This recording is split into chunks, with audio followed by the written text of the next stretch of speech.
झोपू द्या म्हणताय त्या बापाचं घर आहे काय? माझी झोप मोड करायला इथे आले तुम्ही. ए माऊली माग होय ना, तू पुढे पुढे नको येऊ. हे घर आमचं ना. घर माझं आहे. तुमचं काय ते आमचं आणि आम्हीच बघायला तू परत आली इकडं. मला झोपू द्या. हा झोपू द्या. आडळे येठुळे कुठे तिकडे?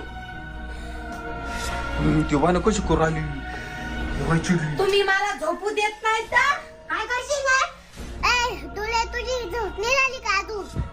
तू नको जास्त बोलू, नाही तर तुला माझ्या सोबत घेऊन जाईल मी. बरी नेशील. आम्हाला काही एवढं समजलं काय तुला द्यायला?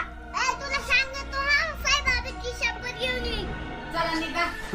निघा म्हणते ती. निघा. अरे थांब. काय झालं काय झालं? उतरली इकडे आली इकडे आली इकडे माऊली इकडे वय तिकडे वय ना तिकडे वय ना.